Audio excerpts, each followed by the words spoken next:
दोस्तों एक लड़की चाय की दुकान पर अक्सर चाय पिया करती थी। उस लड़के से कभी दो चार बातें कर लिया करती थी, लेकिन वो जो लड़का था उसके मन के अंदर कुछ और ही चल रहा था। लेकिन जो चल रहा था वह उसके अकेले की बस की बात नहीं थी। इसलिए वह अपने साथ दो और साथियों को शामिल करता है, नशीली दवाइयों का इंतजाम करता है, वीडियो बनाने का सामान इकट्ठा करता है। उसके बाद एक दिन धोखे से उस लड़की को कार में बिठा लेता है। उस कार में बिठाने के बाद उसके मन में जो आता है वह उससे करता है और अपने साथियों से भी करवाता है, और इन सारी घटना का वीडियो भी बना लेता है। दोस्तों यह बहुत ही हाई फाई कॉलेज में पढ़ने वाली 22 साल की एक लड़की, पीसीएस अधिकारी की एक बेटी की कहानी है। आइए जानते हैं पूरी घटना इस वीडियो में। लेकिन वीडियो में आगे बढ़ने से पहले बस आपसे यही रिक्वेस्ट है कि वीडियो को लाइक कर दीजिए, चैनल को सब्सक्राइब कर लीजिए ताकि मेरा हौसला बढ़ता रहे। दोस्तों ये कहानी इसी महीने की 5 तारीख की उत्तर प्रदेश की राजधानी लखनऊ में गोमती नगर के विभूति खंड के पीसीएस अधिकारी अपने परिवार के साथ रहा करते थे। उस परिवार की एक 22 साल की लड़की जो कॉलेज में पढ़ाई किया करती थी, 5 दिसंबर के दिन वह कॉलेज के लिए जाती है और कॉलेज से जब छुट्टी हो जाती है उसके बाद वह सीधा वहां से किंग जॉन मेडिकल यूनिवर्सिटी में एक मनोचिकित्सक डिपार्टमेंट में अपना रूटीन चेकअप कराने के लिए चली जाती है, क्योंकि उसका वहां पर इलाज चल रहा था। वह किसी स्ट्रेस से परेशान थी, मानसिक तनाव से परेशान रहती थी। दोस्तों जब वह वहां जाती है तो देखती है कि डॉक्टर के आने में अभी थोड़ा टाइम है, तो वह वहां से बाहर निकल जाती है और उस चाय की दुकान पर चली जाती है जहाँ पर वह अक्सर जाकर चाय पिया करती थी।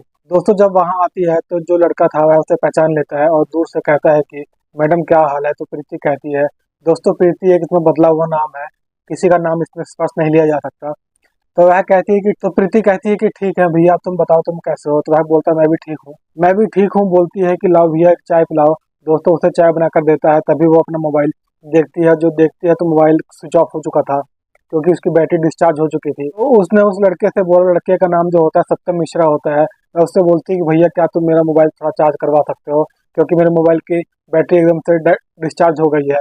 अभी अभी मैं जब डॉक्टर को दिखाने जाऊंगी तब तक मेरा थोड़ा बहुत मोबाइल चार्ज हो जाएगा। तो वह बोलता है कि क्यों नहीं, बहुत सारी एम्बुलेंस खड़ी है, मैं किसी भी एम्बुलेंस में लगा देता हूँ। तो दोस्तों वह मोबाइल ले लेता है, उसके बाद एक एम्बुलेंस में जाकर उस मोबाइल को चार्जिंग पर लगा देता है और अपनी दुकान पर आ जाता है।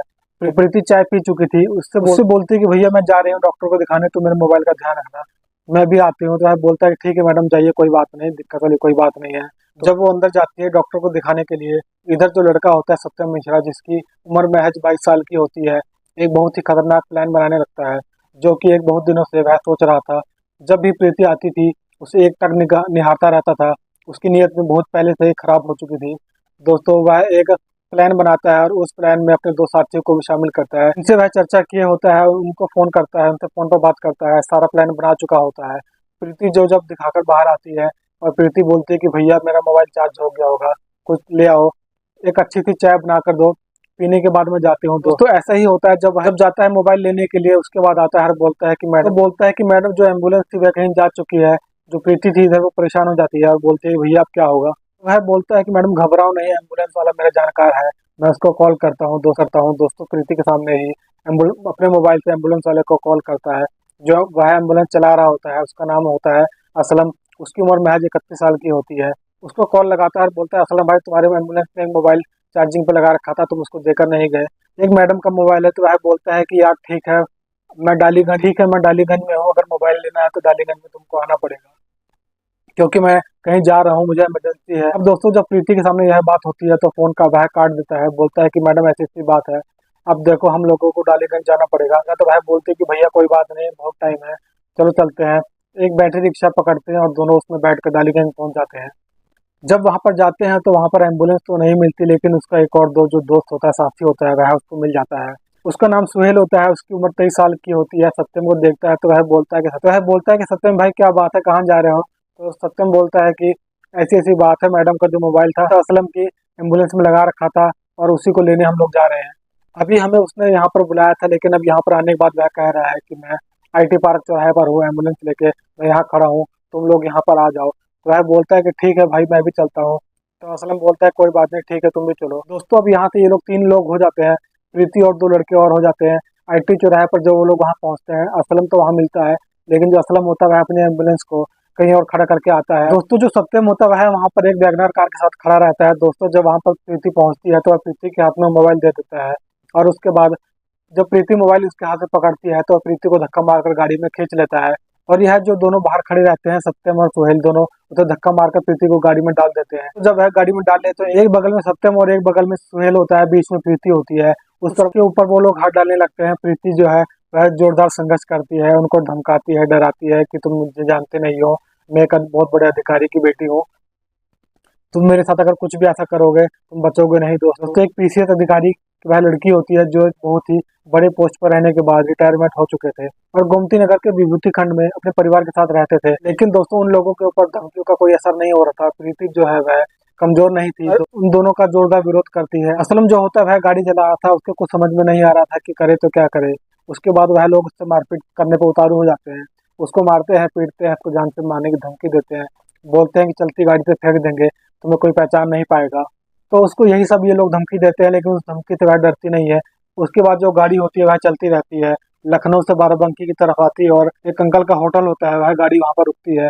कुछ समय के लिए वो लोग जो सोहेल और सत्यम होते हैं वो गाड़ी से उतर जाते हैं और जो असलम जो गाड़ी चला रहा था वह प्रीति की निगरानी करता है। दोस्तों प्रीति जो है वह गाड़ी में चीखती है, चिल्लाती है, लेकिन गाड़ी से आवाज बिल्कुल भी जरा से भी बाहर नहीं जाती, क्योंकि जो गाड़ी का शीशा होता है वह बंद होता है। जो गाड़ी के अंदर जो म्यूजिक सिस्टम लगा होता है वो लोग उससे तेज आवाज करके बजा रहे थे। दोस्तों इस बीच में जो प्रीति होती है वह अपना मोबाइल देखती है। उन लोगों ने प्रीति को नशीली चीज पिला दी थी। उसके बाद वह उसको जबरदस्ती जान से मारने की धमकी देते हैं। वो लोग ढाबे से खाना लेते हैं और उस खाने में कोई नशीली चीज मिला देते हैं, उसको धमकी दी जाती है।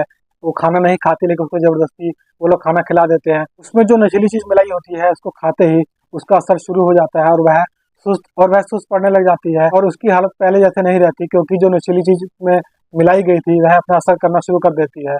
दोस्तों उसके बाद प्रीति सुस्त हो जाती है और गाड़ी फिर से चल पड़ती है। उसके बाद वो लोग उसके पैर को बांध देते हैं, उसके हाथों को बांध देते हैं। दोस्तों जब जब सुस्त हो जाती है, उसका विरोध नहीं कर पाती, जो सत्यम होता है पहले वह शुरुआत करता है, उसके मन में जो भी होता है वह करता है। उसके बाद जो सुहेल होता है वह भी करता है। दोस्तों ये लोग जो बारी बारी से करते हैं और उसका वीडियो बना लेते हैं और भी घिनौना काम, गंदा काम, गंदा कुकर्म जो भी करते हैं, उनके मन में जो भी आता है वह सब करते हैं। दोस्तों यहीं से उनका मन नहीं भरता है।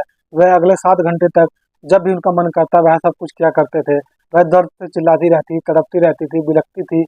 हर प्रीति उनके आगे हाथ जोड़ती है, लेकिन उसका उन पर कोई असर नहीं पड़ता। दोस्तों प्रीति को वो लोग 7 घंटे तक रौंदते रहते हैं। उन्होंने जो चाहा सब कुछ किया। उसके बाद वह प्रीति को छोड़ के जाने लगते हैं। प्रीति जो है एक बार उनसे फिर रिक्वेस्ट करती है कि जो आप लोगों ने मेरी वीडियो बनाई है उसको डिलीट कर दीजिए, लेकिन वो एक भी नहीं सुनते। वह वहां से उसको धक्का देकर भाग जाते हैं। लेकिन किसी तरीके से जो प्रीति होती है वह अपनी सहेली के घर चली जाती है और वहां पर जाकर अपनी सहेली को सारी बात बता देती है। और लेकिन जो उसकी सहेली होती है उसको कुछ समझ में नहीं आता कि करे तो क्या करे। अगले दिन वह अपने घर चली जाती है। जो उसकी माँ होती है वह अपनी माँ से कुछ नहीं बोलती, लेकिन उस बेटी को देखती है तो वह समझ जाती है कि मेरी बेटी के साथ कुछ गलत हुआ। दोस्तों इतना दर्द कैसे सहती, 1-2 दिन बाद वह अपनी मम्मी से सारी बात बता देती है। जो उसकी मम्मी होती है जब यह बात सुनती है वह हैरान हो जाती है, वह रोने लगती है। दोस्तों उसके बाद उसकी मम्मी जो होती है उसको तुरंत हॉस्पिटल में ले जाकर भर्ती कर देती है।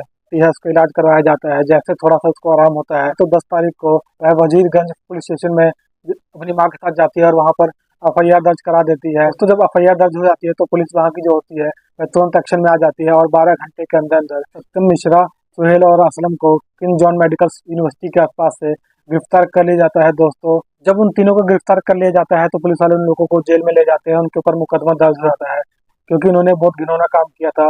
ऐसा घिनौना काम जो किया था। दोस्तों मेरा इस वीडियो को बनाने का मकसद किसी को परेशान करना नहीं है, आप लोगों को जागरूक करना है। आप लोग भी ऐसे लोगों से सावधान रहिए। सिर्फ इतना बताना चाहता हूँ कि 20 से 25% जो महिलाएं होती हैं मेरी वीडियो देखती हैं, मैं उन लोगों को बताना चाहता हूँ कि ऐसे लोगों से, शातिर लोगों से सावधान रहें। ये लोग लड़की और महिलाओं को अपने जाल में कैसे फंसाते हैं, लोगों को समझने की जरूरत है। ऐसे लोगों से सावधान रहिए। दोस्तों आरोपियों को गिरफ्तार कर लिया जाता है, लेकिन कितना अच्छा होता है इन लोगों के साथ भी योगी स्टाइल में उनका काम होता है। लेकिन दोस्तों उम्मीद करता हूँ सरकार से भी कि इन्हें कड़ी से कड़ी सजा दी जाए। आप लोग कमेंट में जरूर करके बताइए, अपनी राय दीजिए। दोस्तों इस तरीके की वीडियो देखने के लिए आप चैनल को सब्सक्राइब कर लीजिए, वीडियो को लाइक कर दीजिए, ताकि मेरा हौसला बढ़ता रहे। मिलते हैं अगली वीडियो में। जय हिंद।